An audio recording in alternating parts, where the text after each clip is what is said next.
What exactly is an IPO? An initial public offering, or IPO, is when a private company becomes public, offering partial ownership in their company in the form of shares. While not all IPO stories start the same, it's not uncommon for them to begin something like this.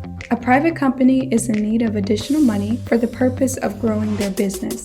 Perhaps the company is unable to get the amount that they need from their original investors. So, after much consideration, the private company decides to start the IPO process and files paperwork with the government to become a publicly traded company.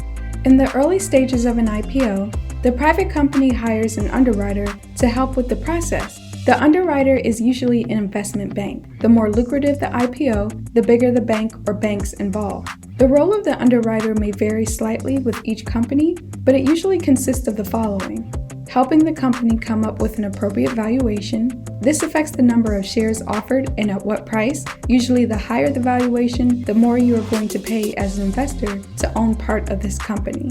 Also, marketing the upcoming IPO, deciding where to list this new stock, and handling the initial transfer of money and shares as the IPO officially begins. In return for their services, the underwriters get a portion of the profits from the shares sold during the IPO. The time that all of this takes varies, but most companies can expect at least a couple of months. Now that you have a better understanding of what an IPO is and what the process consists of, let's talk about the pros and cons for a company and for you as an investor. The cons for a company include greater oversight and more scrutiny. A public company must follow strict rules by the federal government. In addition to having to answer to the federal government, public companies also have shareholders and a board of directors that they must answer to as well. And depending on the company's performance after the IPO, some CEOs may find themselves being fired from the very company they started. Think Andrew Mason from Groupon or Steve Jobs from Apple.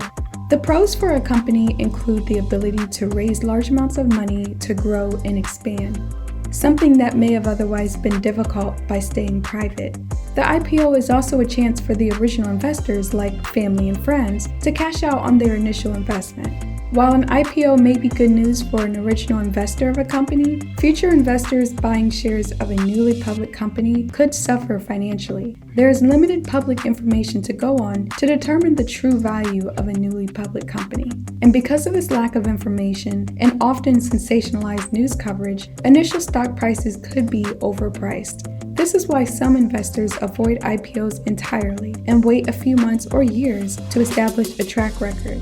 Some IPOs have turned out to be major successes over the years, but there are even more that have been a bust. An investment of just under $100 in Amazon after its IPO in 1997 would have given you a current total value of close to $200,000. But if you had invested just under $100 in Groupon after its IPO in 2011, you would have lost almost all of your initial investment, with a current total value of less than $5. So while you may have heard a lot of buzz about the increased number of IPOs these last few months, hopefully you now have a better understanding of what this truly means. And whatever you decide to do, remember that knowledge, research, and the ability to control your emotions are some of your greatest tools for making money and minimizing losses when it comes to investing. If you want to see more videos similar to the one you just watched, subscribe to the Blue Pencil Learning channel and stay tuned for more content. Thanks so much for watching.